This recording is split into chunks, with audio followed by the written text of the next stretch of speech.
दोस्तों, south Africa और New Zealand के बीच में पांचवा T20 अंतरराष्ट्रीय मैच खेला जाएगा ट्राई सीरीज का। इसके बारे में इस वीडियो के अंदर हम बात करने वाले हैं। जब दोनों टीमें बेहतर हों तो सबसे जरूरी चीज होती है कि कैप्टन और वाइस कैप्टन किसे बनाया जाए और बेस्ट 11 कौन से होंगे। इसके बारे में इस वीडियो के अंदर बात करेंगे।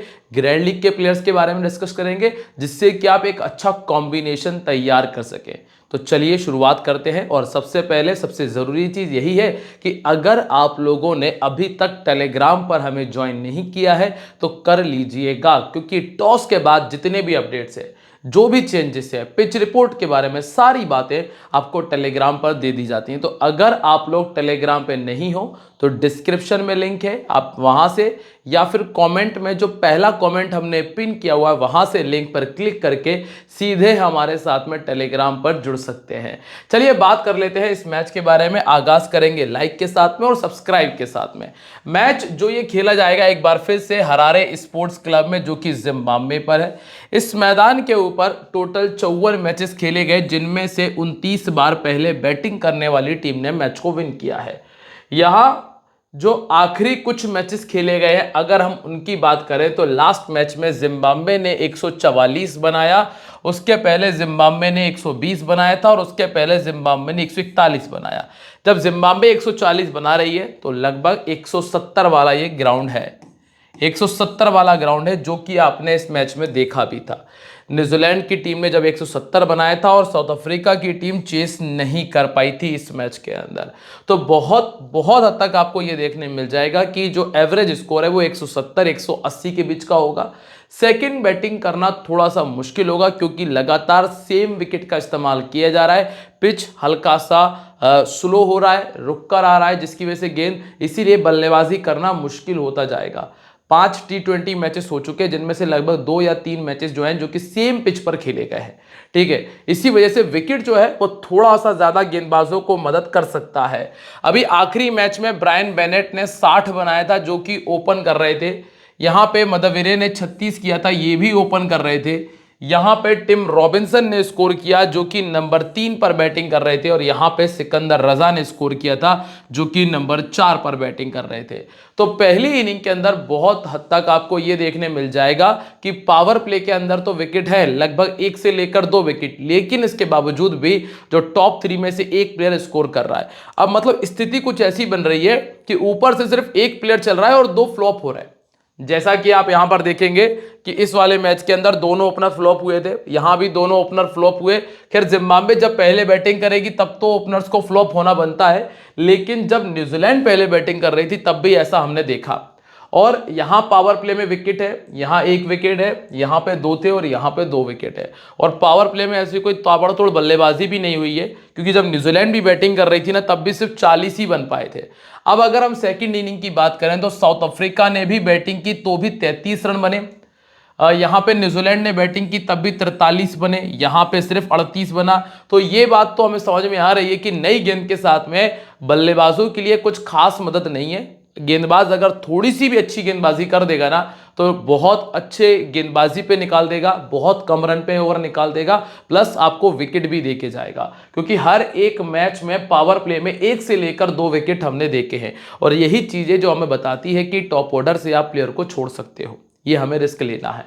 अब बात करें अगर हम फास्ट बॉलर और स्पिनर्स की, यहां पे Corbin Bosch highest wicket taker थे और फास्ट बॉलर को 4 विकेट मिले। यहां फास्ट बॉलर को 3 विकेट मिले थे, जिसमें टीनो टेंडा माफोसा को 2 विकेट मिला। फिर इसके पहले वाले मैच में फास्ट बॉलर्स का डोमिनेशन, जिसमें मैट हेनरी के 3 विकेट थे। फिर यहां पे फिर से फास्ट बॉलर्स का डोमिनेशन। फिर इस वाले मैच के अंदर देखेंगे तो केवना मफाका को 2 विकेट मिले, यहां भी फास्ट बॉलर्स थे। और यहां पे जैकब डफी और मैट हेनरी को 3-3 विकेट मिले थे। और इस वाले मैच के अंदर सिर्फ जॉर्जी लिंडे, जो कि लेफ्ट आर्म ऑर्थोडॉक्स बॉलर है, इनको 3 विकेट आए, और यहां पे रिचर्ड को 3 विकेट मिले थे। तो ज्यादातर तो हमने ये देखा है जो फास्ट बॉलर से उन्होंने ही विकेट निकालकर टीम को दिए हैं। तो ये चीज आपको समझनी है। अब आपको ये बात समझ में आ रही होगी जो जो हमने यहाँ पे डिस्कस कर लिया कि इसका फायदा क्या है। इसका जो नॉर्मल सा फायदा यही है कि एक तो आपको ये पता चल जाएगा कि कैसा पैटर्न तैयार करना है। पावर प्ले का बल्लेबाज छोड़ सकते हो, पावर प्ले के बॉलर रख लीजिएगा, फास्ट बॉलर्स अच्छा कर रहे हैं, टॉप 3 में से सिर्फ एक प्लेयर चल रहा है, तो हमें कोशिश करनी है रिकॉर्ड के बेसिस पे जाके सही प्लेयर का सिलेक्शन करना है। और स्पिनर्स का रोल बहुत ज्यादा कुछ खास अभी तक रहा नहीं है, ठीक है। अब हम बात करते हैं यहां से दोनों टीमों के हेड टू हेड के बारे में। पिछला मैच देख लेते हैं जिसमें टिम रॉबिन्सन ने 75 बनाया, बेवॉन जैकब ने 44 किया था। 5 विकेट इस टीम के चले गए थे, जिसमें जैकब डफी, मैट हेनरी को 3-3 और इस सोडी को 2 विकेट मिले थे। तो दूसरी तरफ डिवॉल्ड ब्रेविस का 35 था, लिंडे का 30 और मफाका को 2 विकेट मिले। और इसके पहले जो मैच इन्होंने खेला था वो 2017 में था, इसको देखने की आवश्यकता नहीं है क्योंकि ये मैच बहुत ही ज्यादा पुराना है। अब हम बात करते हैं यहां से दोनों टीम्स के रिकॉर्ड के बारे में। सबसे पहले शुरुआत होगी न्यूजीलैंड से। दोस्तों अगर आप लोगों को वीडियो अच्छा लगे तो वीडियो को लाइक कर देना, कमेंट कर देना, बस यही वो चीज़ है जो मैं आपसे मांगता हूं। इसके अलावा ऐसा नहीं है कि आपसे पैसों की डिमांड की जाएगी। दूसरी चीज़ ये है कि टेलीग्राम ज्वाइन कर लेना और चैनल को सब्सक्राइब कर लीजिएगा। जिन लोगों ने चैनल को सब्सक्राइब नहीं किया है, fantasy talent hub YouTube channel आपके लिए हमेशा अवेलेबल रहेगा अच्छी इंफॉर्मेशन के साथ में। अब यहाँ पर देखें, टिम सीफर्ट और डेवॉन कॉनवे ओपन करेंगे। रचिन रविंद्र नंबर 3 है, Darrell Mitchell number 4, mark Chapman 5, 6 पे मिचेल ब्रेसवेल और 7 बेवन जैकब्स मौजूद है। अब यहाँ पे अगर हम बात करें गेंदबाजी की तो मिचेल सेंटनर, एडम मिलने, मैट हेनरी और जैकब डफी इनके पास में एज अ बॉलर मौजूद है। लास्ट टाइम जब ये टीम खेली थी तब मैट हेनरी ने पावर प्ले में गेंदबाजी की थी जैकब डफी और एडम मिलने के साथ में। मैट हेनरी ने डेथ ओवर में भी गेंदबाजी की थी, जिसकी वजह से इनके खाते में हमने फिर से 3 विकेट देखे थे। अब यहाँ एक और चीज का ध्यान रखना कि जैकब डफी लास्ट मैच में डेथ ओवर में गेंदबाजी नहीं की और एक ओवर इनका कट गया था जो कि रचिन रविंद्र ने डाल दिया था। मतलब इनके ओवर में जो कटौती हुई उसका वो ओवर्स किए थे रचिन रविंद्र ने, ठीक है। अब यहाँ पर सबसे पहले अगर हम देखें वेन्यू रिकॉर्ड पे तो जो 2-2 मैचेस इस टीम ने खेले हैं न्यूजीलैंड की टीम ने, वही इनका वेन्यू रिकॉर्ड है, जिसमें आपको देखने मिल रहा है कि टिम सीफर्ट ने 2 में 25 किया था, डेवॉन कॉनवे ने 2 में 68 और रचिन रविंद्र ने 1 में 30 किया था। नीशम को 1 विकेट मिला है, सेंटनर को 2 विकेट मिले हैं, एडम मिलने को 3 मिल चुके हैं और मैट हेनरी को 6 विकेट सिर्फ 2 मैचेस के अंदर मिल चुके हैं, जिसकी वजह से अब इन्हें काफ़ी सारे लोग कैप्टन वाइस कैप्टन भी बना रहे हैं।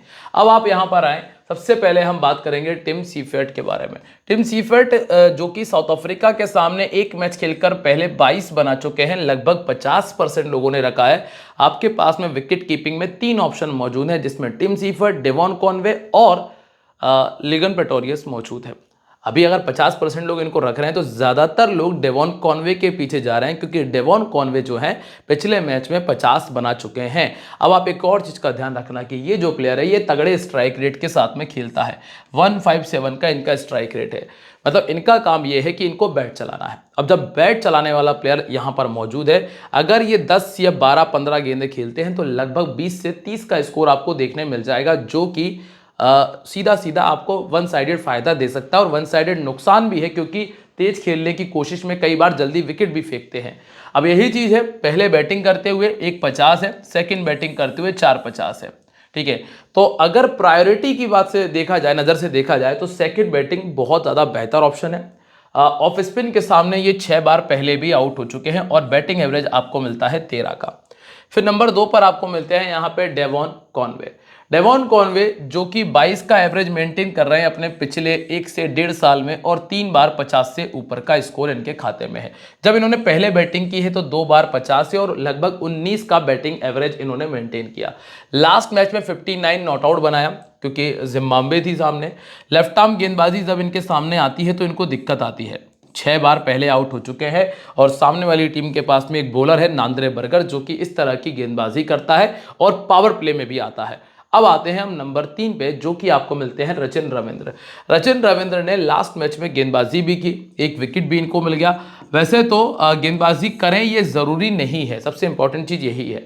अब आपको ये देखना है कि इन्होंने दोनों इनिंग्स में 1-1 50 बनाया। लास्ट मैच में बैटिंग ठीक ठाक रही और वर्तमान स्थिति में, मतलब अगर अभी की स्थिति में देखा जाए तो कैप्टनसी का एक बेस्ट ऑप्शन मैं कह सकता हूं, क्योंकि जब आप किसी भी दूसरे प्लेयर को देखेंगे ना, वहां ऐसा कोई ऑलराउंडर नहीं जो बॉलिंग भी कर रहा हो और बैटिंग भी कर रहा हो और टॉप ऑर्डर में कर रहा हो, सबसे बड़ी बात। इसीलिए ये प्लेयर आपके लिए कैप्टनसी का एक अच्छा ऑप्शन है, अगर बॉलिंग करे तो। और अगर बॉलिंग नहीं करे तो फिर ये अच्छा ऑप्शन नहीं है। फिर आप इसको एज अ प्लेयर ही लेके चलिएगा। ऑर्थोडॉक्स के सामने, राइट आर्म फास्ट बॉलिंग के सामने ये पहले भी आउट हो चुके हैं और मेरी सलाह ये है कि अगर आप रिस्क लेना चाहते हो तो सिर्फ एज अ प्लेयर रख लेना, कैप्टन वाइस कैप्टन किसी दूसरे प्लेयर की तरफ देख लेना। इसके बाद है दोस्तों डायरल मिचेल, लास्ट मैच में 26 नॉट आउट किया, 26 का ही बैटिंग एवरेज है पिछले 1.5 से 2 सालों में, जिसमें 5 बार 50 है। अगर टीम पहले बैटिंग कर रही है तो ये 3 बार 50 से ऊपर का स्कोर कर चुके हैं और 2 विकेट इनके खाते में है। ऑर्थोडॉक्स गेंदबाजी के सामने ये पहले भी जल्दी विकेट देके गए हैं। राइट आर्म फास्ट बॉलिंग के सामने भी एंडल सिमिलन और जॉर्जी लिंडे सामने वाली टीम में मौजूद है और इसके अलावा कॉर्बिन बॉश और लुंगी एनगीडी, ऑलमोस्ट सारे गेंदबाज राइट आर्म फास्ट बॉलर हैं। इसके बाद आते हैं मार्क चैपमैन, 21 मैच 22 का एवरेज, 2 बार 50, दोनों इनिंग में एक एक बार 50 से ऊपर का स्कोर है। राइट आर्म मीडियम के सामने ये 5 बार पहले भी आउट हो चुके हैं और लुंगी एनगीडी यहां पर मौजूद है। इसके बाद है बेवॉन जैकब्स, जिन्होंने पहले मैच में ही 44 रनों का स्कोर किया था। हालांकि दोस्तों खिलाड़ी अच्छा है, लेकिन बात सिर्फ इतनी सी है कि बैटिंग डाउन थोड़ा मायने रखता है। T20 क्रिकेट है और आप बार बार नंबर 6 के प्लेयर की बैटिंग की उम्मीद नहीं कर सकते, इसीलिए इनको हमें छोड़ना पड़ रहा है। अब इसके बाद आते हैं मिचेल ब्रेसवेल अगर बॉलिंग करें 4 ओवर तो बहुत ही कमाल का ऑप्शन है। लास्ट मैच में एक विकेट भी निकाला और ये लगभग विकेट निकाल जाते हैं, क्योंकि अगर आप इनका रिकॉर्ड देखोगे तो 28 इनिंग में 29 विकेट इनके खाते में दर्ज है। राइट आर्म फास्ट बॉलिंग के सामने बैटिंग एवरेज 12, लेग स्पिन के सामने बैटिंग एवरेज 10 का है और एंडल सिमिलन, नकाबा पीटर जो कि इस तरह की गेंदबाजी करते हैं और ये बल्लेबाजी भी कर लेते हैं। इसके बाद है सेंटनर विकेटलेस नहीं जाएंगे, लगभग 1 विकेट निकाल देंगे और प्लस आपको इकोनॉमिकल बॉलिंग भी करके देंगे, इसीलिए सेंटनर को रखने में जो नुकसान नहीं होगा, ये लगभग 30 से 40 के आसपास पॉइंट इजी वे में आपको देके चले जाएंगे, तो सेंटनर टीम में रखने का एक अच्छा ऑप्शन। एडम मिलने 17 इनिंग 26 विकेट है। टीम अगर पहले बॉलिंग करे तो 11 में 16, टीम अगर सेकंड बॉलिंग करे तो 6 में 10 विकेट निकाल चुके हैं। साउथ अफ्रीका के सामने पहले भी जो इन्होंने 2 मैचेस खेले हैं उसमें 2 विकेट मिले हैं। फिर आता है मैट हेनरी का नाम, लास्ट मैच 2 मैच और दोनों में 3-3 विकेट। अगर डेथ ओवर में गेंदबाजी आ रही है तो फिर चांसेस हाई होंगे कि आपको अच्छा परफॉर्मेंस करके दें। 22 इनिंग में 33 विकेट इनके खाते में शामिल है, जिसमें पहले बॉलिंग करते हुए बहुत ही कमाल का परफॉर्मेंस है, 12 में 19 विकेट है। और लास्ट में नाम है जैकब डफी का, जिन्होंने 24 इनिंग में 35 विकेट निकाले हैं। पहली इनिंग में 8 इनिंग में 15 विकेट है, लगभग हर मैच में 2 विकेट। अगर आप रिस्क लेना चाहते हो तो कोई दिक्कत नहीं, आप जैकब डफी को अपना वाइस कैप्टन बना सकते हो अगर ये टीम पहले बॉलिंग करे तो, ठीक है। अब आते हैं हम यहां से सीधा साउथ अफ्रीका पे। साउथ अफ्रीका की तरफ से ओपन कर रहे हैं हेनरिक्स और प्रेटोरियस, नंबर 3 पे रेसिस वेंडरसन, इसके बाद रूबिन हार्बर, Dewald Brevis, George Linde, Corbin Bosch. यहां तक इनके पास में ठीक ठाक बल्लेबाजी है। कॉर्बिन बॉश ने लास्ट मैच में पावर प्ले और डेथ ओवर दोनों में गेंदबाजी की। लुंगी एनगीडी भी पावर प्ले में गेंदबाजी करते हैं, एक डेथ में आया, और नांद्रे बरगत पावर प्ले और डेथ ओवर में गेंदबाजी करते हुए नजर आए थे, ठीक है। इस मैदान पे ये टीम 3 मैचेस खेल चुकी है और जो ये इन्होंने पिछले 3 मैच खेले हैं वही इनका रिकॉर्ड है वेन्यू का, जिसमें रुबिन और दसन दोनों ने एक एक बार 50 से ऊपर का स्कोर कर दिया। ओपनर उतना अच्छा नहीं कर पाए, 14 और 12 का बैटिंग एवरेज है। फिर इसके बाद नीचे के जो प्लेयर हैं उसमें डेवॉल्ड ब्रेविस और जॉर्जी लिंडे का रिकॉर्ड अच्छा है। अब अगर गेंदबाजी की बात करें तो लिंडे को मिल चुके हैं 3 में 3 विकेट, कॉर्बिन बॉश को 2 विकेट मिल चुके हैं जो कि पिछले ही मैच में इन्होंने निकाले, नांद्रे बर्गर को 2 में 2, लुंगी एनगीडी को 3 में 3 और नकावा पीटर को 2 में 2 विकेट पहले भी मिल चुके हैं। अब सबसे पहले नाम बात करेंगे रेजा हेनरिक्स का, 26 का बैटिंग एवरेज, 3 बार 50 और 1 बार 100 से ऊपर का स्कोर है। जब इन्होंने सेकंड बैटिंग की है तो 3 50 1 100 बनाया हुआ है और राइट आर्म फास्ट बॉलिंग और लेग स्पिन के सामने इनको दिक्कत आती है। हेनरिक्स सेकंड बैटिंग में एक बेहतर ऑप्शन है कंपेयर टू फर्स्ट इनिंग। इसके बाद आते हैं प्रेटोरियस दोस्तों बहुत ही टैलेंटेड लड़का है, लेकिन हाल फिलहाल में अंतरराष्ट्रीय क्रिकेट में वो परफॉर्मेंस नजर नहीं आया है, तो प्रेटोरियस को अभी हम छोड़ के चल रहे हैं स्मॉल लीग में। लेकिन मेरी सलाह यह है कि ग्रैंड लीग की भले एक टीम में रखना, लेकिन सीधा कैप्टन बनाना, चाहे एक ही टीम में रखो लेकिन उस टीम में कैप्टन ही बनाना, बाकी भले आप एक भी टीम में मत रखो, क्योंकि प्लेयर ऐसा है अगर स्कोर आएगा तो लगभग 90 के आसपास ही बल्ला चलता हुआ नजर आएगा आपको, ठीक है। इसके बाद दसन है, लास्ट मैच में फाइनली 52 का स्कोर किया। टैलेंटेड प्लेयर है, 26 का बैटिंग एवरेज, 450। सेकंड इनिंग में 3 बार 50 से ऊपर का स्कोर है, 36 का एवरेज है और फाइनली तीसरे नंबर पर ही बैटिंग करने आए थे। मैंने आपसे कहा है कि इनका बैटिंग ऑर्डर चेंज होता रहता है और पिछले मैच में हमने डिस्कस किया था कि 3 नंबर आ सकते हैं। लेफ्ट आर्म मीडियम के सामने 3 बार, ऑफ स्पिन के सामने ये 2 बार पहले भी आउट हो चुके हैं और ब्रेसवेल इस तरह की गेंदबाजी करते हैं। इसके बाद है रूबिन हार्बर, 2 मैच खेले बंदे ने और 3 खेले जिनमें से 2 में स्कोर आ गया और हालांकि दोनों मैच इनके जिम्बाब्वे के सामने वाले हैं। जो 2 बड़े स्कोर है दोनों जिम्बाब्वे के सामने हैं। अभी चौथे नंबर पे बैटिंग कर रहे हैं। इसके बाद नंबर 5 पर हैं डिवॉल्ड ब्रेविस, 19 का बैटिंग एवरेज। लास्ट जो मैच इस टीम के सामने खेला था उसमें 35 बनाया था। अभी तक 5 अंतरराष्ट्रीय T20 मैचेस खेल चुके हैं जिसमें 41 का इनका हाईएस्ट स्कोर है। खिलाड़ी अच्छा है, रखने में कोई समस्या ऐसी है नहीं, बस देखना होगा कि बैटिंग डाउन क्या रहने वाला है। ठीक है। इसके बाद है जॉर्जी लिंडे, लास्ट मैच में गेंदबाजी की है, 19 इनिंग 23 विकेट इनके खाते में है। पहले बॉलिंग करते हुए 9, सेकंड करते हुए 14 है। पिछली बार जब इस टीम के सामने गेंदबाजी की थी तो सिर्फ 1 ओवर दिया गया था और उसमें भी विकेट नहीं मिल पाया था, तो ये चीज़ देख लीजिएगा थोड़ा सा। और दोनों इनिंग्स में 50 नहीं बनाए अभी तक इन्होंने। इसके बाद कॉर्बिन बॉश एक अच्छा बॉलर है, अच्छा फील्डर है और थोड़ी बहुत बैटिंग कर लेता है। कॉर्बिन बॉश को रखने में नुकसान होगा नहीं क्योंकि बैटिंग आना बहुत हद तक चांसेस है कि आ जाएगी, इसीलिए कॉर्बिन बॉश को मैं लेके चलने वाला हूँ। लास्ट टाइम जब न्यूजीलैंड के सामने खेले थे तब भी बैटिंग आ गई थी और ओवर तो लगभग 2 से 3 तो आपको दे ही जाएंगे, तो ये फायदा है। इसके बाद है एंडल सिमिलन, इस टीम के सामने रखने में फायदा नहीं है।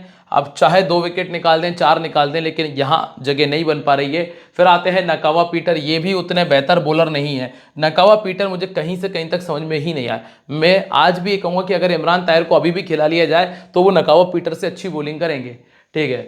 इसके बाद में अगला जो नाम है वो लुंगी एनगिडी का है, 1 विकेट आराम से निकाल कर देंगे और अगर पहले बॉलिंग करते हैं तो ये कहानी 2 से 3 तक जा सकती है और ग्रैंड लीग में वाइस कैप्टन का काम करके दे सकते हैं, ये रिस्क आपको लेना है।